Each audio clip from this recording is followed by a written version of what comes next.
친구들 안녕하세요. 신나는 과학 시간. 네, 오늘은요. 식물의 한 살이 그 마지막 시간입니다. 자, 그래서 식물의 한 살이 여러 가지 식물의 한 살이는 어떻게 다를까요? 이야기 나옵니다. 우리가 식물의 한 살이 살펴봤잖아요. 그러니까 이제 여러 가지 다른 식물들 한번 비교해 보자라는 거고요. 한눈에 볼 수 있는 식물의 한 살이 자료 만들기. 네, 이것도 한번 해보도록 하겠습니다. 들어가 볼게요. 자, 여러 가지 식물의 한 살이 우리 벼부터 보자고요. 벼의 한 살이입니다. 자, 벼는요, 봄에 싹이 터서 자라고 꽃이 피며 열매를 맺어 씨를 만들고 일생을 마칩니다. 그래요. 씨 만들고 나면 끝. 그렇죠. 벼는 이렇게 한 살이 과정을 거칩니다. 자, 그래요 친구들. 벽씨예요, 벽씨. 우리가 먹는 쌀은요, 이 벽씨, 이 껍질을 벗겨낸 거죠. 도정했다라고 하는데 이 껍질을 벗겨낸 거고 처음에 벽씨는 이 상태입니다. 자, 이 벽씨 약 7일, 일주일 정도 지나면 이렇게 싹이 트고요. 여기서 한 40일 정도 지나면 잎과 줄기가 이렇게 자라게 됩니다. 우리 보세요. 어이쿠, 잘 자라고 있어. 그쵸? 45일쯤 지나면 이렇게 꽃이 피는데요. 이로부터 또 한 30일쯤 지나면 꽃이 지고 이렇게 열매를 맺게 된다라는 거죠. 이 열매 바로 씨입니다. 씨를 만들고 끝이에요. 아유 그렇구나. 벼의 한 살이는 이렇습니다. 자 그렇다면 선생님 벼의 한 살이 좀 더 자세히 알려주세요. 좋아요. 벼는요. 우리 강낭콩이랑은 좀 달라요. 옥수수랑 비슷하네요. 떡잎 싸게 쌓여 본잎이 나오고요. 벼꽃은 하얀색. 반으로 갈라진 초록색의 벼껍질 속에 수술 6개가 나와 있습니다. 라고 했어요. 자, 벼의 한 살이 중에서 우리가 빠뜨렸던 부분들 살짝 알려드렸어요. 자, 이제 벼를 봤으니까 이번에는 감나무 한번 봅시다. 이번에는 감나무의 한 살입니다. 자, 감나무는요. 싹이 터서 자라고 겨울 동안에도 죽지 않고 살아남습니다. 자, 벼는요. 그쵸? 씨를 만들고 끝이었는데 얘는 겨울 동안에도 죽지 않고 살아남습니다. 이듬해 나뭇가지에서 이제 씨가 아니라 나뭇가지에서 새순이 나오는 거예요. 나뭇가지에서 새순이 나오고 자라는 과정이 몇 년 정도 반복된 뒤에 자, 이때는 아직 꽃이 피고 열매 맺고 하지 않아요. 이렇게 어느 정도 자란 다음에 적당한 크기의 나무로 자랐다고요. 이제 이 정도면 됐어. 자, 이 정도로 자랐어. 그럼 그때부터 이제 꽃이 피고 열매를 맺는 겁니다. 그 전까지는 적당한 크기가 되기 전에는 자, 잎만 싹이 타서 자라고 계속 겨울이 되면은 잎이 다 떨어지고 그 상태로 있다가 또 이듬해 되면 나뭇가지에서 새순 나오고 자, 이걸 몇 년 정도 하면은 적당한 크기가 되겠죠. 적당한 크기로 자라고 나면 자, 이 정도 크기가 됐다. 그때 이제 꽃이 피고 열매를 맺는 걸 반복하는 겁니다. 한번 꽃이 피기 시작하면은 한 해 피고 또 쑥쑥 자라면서 그 다음에 또 꽃이 피고 열매를 맺고 또 자라면서 꽃이 피고 열매를 맺고 하는 거예요. 어느 정도 과정이 필요하다라는 거죠. 어때요? 벼랑은 좀 차이가 있다. 그쵸? 벼랑은 좀 차이가 있네요. 자, 감씨 보이시죠? 감씨 처음에 씨에서 싹이 트는 건 같아요.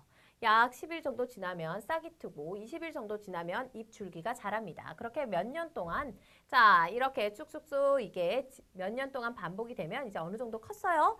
자, 적당한 크기의 나무로 자랍니다.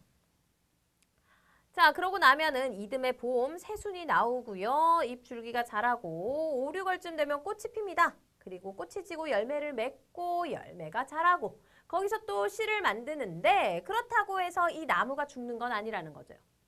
자, 이 나무는 계속 이걸 반복합니다. 그렇죠? 아, 선생님 벼는요. 열매에서 씨를 만들고 끝이었는데 감나무는 좀 다르네요. 그렇죠. 한 살의 과정이 어쨌든 씨에서 씨를 만들어가는 건 같지만 뭔가 조금 차이가 보입니다. 그래요. 우린 이 차이를 이렇게 설명할 수 있겠네요. 한 해 살이 식물 그리고 여러 해 살이 식물 이렇게 얘기할 수 있을 것 같아요. 자, 먼저 한 해 살이 식물입니다. 한 해 해살이 식물, 말 그대로 한 해 산다. 이렇게 이해하시면 좋을 것 같아요. 한 해 동안 한 살이를 거치고 일생을 마치는 식물을 한 해살이 식물이라고 합니다. 아까 벼 같은 경우, 그쵸? 열매를 맺고 씨를 만들고 난 다음에 끝 죽어요. 그쵸? 벼, 강낭콩, 옥수수, 호박 등등. 자, 이런 식물들은 열매를 맺고 한 해만 살고 죽습니다. 선생님, 제가 잘못 길러서 그런 거 아닌가요? 그런 거 아니에요. 얘들은 원래 그런 애들이에요. 자, 그에 반해 여러 해 살이 식물은 어떨까요?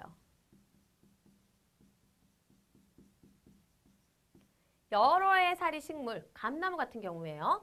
여러 해 동안 살면서 한 살이를 반복합니다. 개나리, 감나무, 사과나무, 무궁화 등등등. 자, 이런 여러 해 살이 식물은요. 여러 해를 살면서 열매 맺는 것을 반복합니다. 엄청 오래 살 수 있다라는 거예요. 자, 어쨌거나 둘 다 공통점은 있어요. 뭐?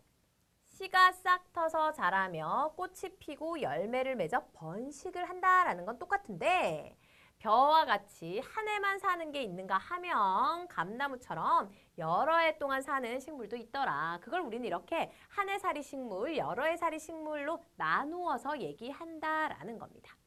자, 이렇게 되면은요, 우리가 또 궁금한 게 생겨요. 그럼 선생님, 벼처럼 모든 풀들, 보통 풀들이 한 해를 살고 나무들이 여러 해를 산다고 했는데요. 풀은 모두 한 해살이, 나무는 모두 여러 해살이 식물입니까? 라고 물을 수 있을 것 같아요. 모든 풀은 한 해살이 식물이고 모든 나무는 여러 해살이 식물일까요? 자, 그렇지 않습니다. 모든 풀이 한 해살이 식물인 것은 아니에요. 비비추, 민들레. 자, 얘들 풀이에요. 하지만 여러 해 동안 살면서 한 살이를 반복하는 여러 해살이 식물이에요. 죽는 것 같던데 땅속에 뿌리 남아 있습니다. 살아있다 다시 또 나오고 거기서 겨울을 버티고 또 나오고 이런 거거든요. 자, 마찬가지로 또 모든 나무가 여러 해살이 식물인 것도 아니니까 무조건 풀은 한 해살이, 나무는 여러 해살이. 자, 이런 것보다는요. 대부분의 풀이 한 해살이, 대부분의 나무가 여러 해살이다. 자, 이렇게 알아두시는 게 더 좋겠죠? 자, 그럼 우리가 식물의 한 살이 자료를 한번 만들어 보는 건 어떨까요? 과정 살펴볼게요. 식물을 먼저 정해야겠죠? 그리고 그 식물의 한 살이를 조사합니다. 역할을 정하고요. 필요한 재료를 준비해 주세요. 그리고 식물의 한 살이가 잘 드러나도록 자료를 만드는 겁니다. 자, 예를 들면 이렇게요. 씨에서 싹이 트고 자라 꽃이 피고 꽃이 진 뒤에 열매를 맺어 다시 씨가 되는 내용을 연결하여 표현할 수 있는 자료를 만들 것이다 라고 정했어요. 아, 이거 어떻게 하는 게 좋을까? 이거 어때? 돌림책 또는 메비우스 띠 등의 형태로 만들 수 있다라고 했어요. 이거 괜찮을 것 같아. 이렇게 계속 다시 돌고 도는 걸 표현하기 위해서 이런 걸 생각했다라는 겁니다. 자, 이렇게 다 만들었다고요. 자료를 만들었다면 이제 뭐 잘못된 건 없나? 고쳐야 될 건 없나? 확인해 봐야겠죠? 자, 만든 자료에서 고쳐야 할 것은 없는지 확인해 보면 식물의 한 살이 자료 만들기? 요렇게 하면 된다라는 거예요. 자, 그렇게 해서 만든 거 보세요. 어때요? 식물의 한 살이 자료 만들기 선생님은 이런 모습으로 만들어 봤습니다. 빙글빙글 빙글빙글 그쵸? 부채 같은 모양도 있고 이렇게 빙글빙글 돌림판처럼 자 이렇게 만들 수도 있겠네요. 선생님은 이렇게 해봤는데 친구들은 또 어떤 모습으로 만들까? 진짜 궁금하다. 만들어서 선생님 좀 보여주세요. 알았죠? 자, 집중! 배운 내용 정리하기! 오늘 배운 내용 정리해봅시다. 한 해살이 식물은요. 한 해 동안 한 살이를 거치고 일생을 어떻게 마치는 식물을 말합니다. 그대로 끝! 그쵸? 자, 그렇다면 여러 해살이 식물은 어떨까요? 여러 해 동안 죽지 않고 살면서 한 살이를 어떻게 계속 반복하는 식물을 말합니다. 한 해살이 식물, 여러 해살이 식물 꼭꼭 기억해 주세요. 알았죠?